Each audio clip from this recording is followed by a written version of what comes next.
तो पिछले 12 वर्षों में सुरक्षा, कूटनीति और कानूनी मोर्चे पर लिए गए फैसलों ने देश की आतंकवाद विरोधी नीति को नई मजबूती दी है। उरी से लेकर बालाकोट तक, ऑपरेशन सिंदूर तक, और भारत ने हर बार यह साबित किया है कि वो अपनी सुरक्षा से कोई समझौता नहीं करेगा। बिल्कुल, आतंकवाद के खिलाफ मोदी सरकार की इस सशक्त और निर्णायक रणनीति पर देखिए ये खास रिपोर्ट।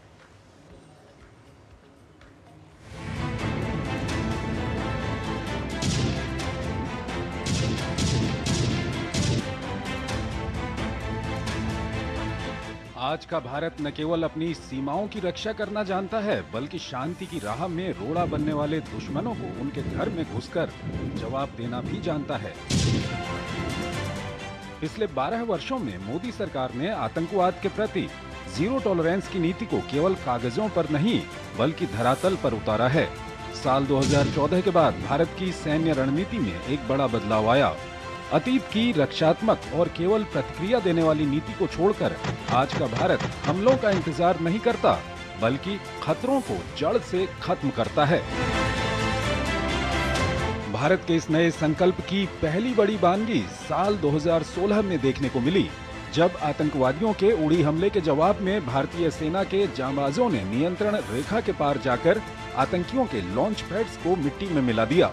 2019 में पुलवामा के शहीदों का बदला लेने के लिए भारतीय वायुसेना ने पाकिस्तान के बालाकोट में घुसकर जैश ए मोहम्मद के ट्रेनिंग कैंपों पर एयर स्ट्राइक की।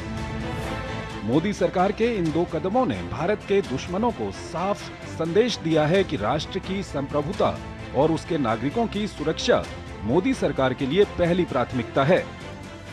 जो भी इसकी तरफ आंख उठाकर देखेगा, उसे बख्शा नहीं जाएगा। मई 2025 में जम्मू कश्मीर के पहलगाम में नाम पूछकर आतंकवादियों ने निर्दोष लोगों को चुन चुनकर अपनी गोली का शिकार बनाया। आतंकवाद का ये ऐसा घिनौना रूप था जिसकी पूरी दुनिया ने निंदा की। मोदी सरकार ने सेना को पूरी खुली छूट दी और आतंकवादियों को जड़ से मिटाने का आदेश दे दिया। हमारी सशस्त्र सेनाओं ने ऑपरेशन सिंदूर को अंजाम दिया और सीमा पर कई आतंक के आकाओं और ठिकानों को नेस्तनाबूद कर दिया। इसके जरिए भारत ने ये भी स्पष्ट कर दिया कि नए भारत की सुरक्षा के साथ खिलवाड़ करने वालों को बख्शा नहीं जाएगा। हमारी सेना ने ऑपरेशन क्लीन अप चलाकर पहलगाम हमले के मास्टरमाइंड सहित हमले में शामिल सभी आतंकवादियों को ढेर कर दिया। आतंकी मंसूबों को पाले सीमा पार बैठे आकाओं को भी साफ संदेश था कि ये नया भारत है जो आतंकवाद को सहन नहीं करेगा। सर्जिकल स्ट्राइक और एयर स्ट्राइक के बाद अब ऑपरेशन सिंदूर आतंक के खिलाफ भारत की नीति है।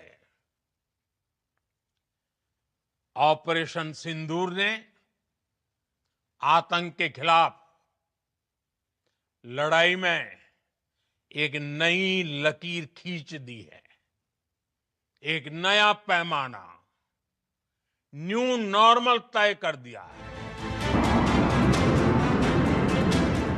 भारत केवल जमीनी सीमाओं पर ही सजग नहीं है, बल्कि 26/11 जैसी समुद्री साजिशों को दोबारा रोकने के लिए जल मार्गों को भी अभेद्य बना दिया गया है। भारतीय नौसेना और तटरक्षक बल के नेतृत्व में चलाया गया ऑपरेशन सिंधु रक्षा इतिहास का एक मील का पत्थर है। इस ऑपरेशन के तहत भारत ने अपनी विशाल समुद्री सीमा और विशेष आर्थिक क्षेत्र में घुसपैठ और हथियारों की तस्करी को रोकने के लिए त्रिस्तरीय सुरक्षा ग्रिड तैयार की है। सरकार ने साफ कर दिया कि आतंकवादियों या उनके प्रत्यक्ष अप्रत्यक्ष समर्थकों को देश में किसी भी सरकारी लाभ, नौकरी, टेंडर या पासपोर्ट की सुविधा नहीं मिलेगी। Integrated monitoring of terrorism database को और उन्नत किया गया ताकि भविष्य में इस तरह के स्लीपर सेल आतंकियों को पहले ही ट्रैक किया जा सके। आतंकवाद के खिलाफ इस जंग को कानूनी रूप से मजबूत बनाने के लिए मोदी सरकार ने गैर कानूनी गतिविधियां रोकथाम अधिनियम यानी यूएपीए में कड़े संशोधन किए। अब किसी संगठन ही नहीं, बल्कि आतंकी गतिविधियों में संलिप्त किसी एक व्यक्ति को भी आतंकवादी घोषित किया जा सकता है। 2019 में अनुच्छेद 370 के हटने के बाद जम्मू कश्मीर में पत्थरबाजी के अध्याय का अंत हुआ और विकास की नई इबारत लिखी गई। लाल चौक पर तिरंगा लहराना और पर्यटन का रिकॉर्ड स्तर पर पहुंचना आतंकवाद पर जीत का प्रमाण है। बीते 12 वर्ष गवाह हैं कि इच्छा शक्ति और सटीक रणनीति से आतंकवाद को भी मात दी जा सकती है। उसके लिए जरूरी है कि पूरा विश्व इसके खिलाफ एक साथ आए। सेलेक्टिव अप्रोच आतंकवाद के खिलाफ लड़ाई में बाधा डालती है। आतंकवाद आतंकवाद होता है। Bureau report, DD news.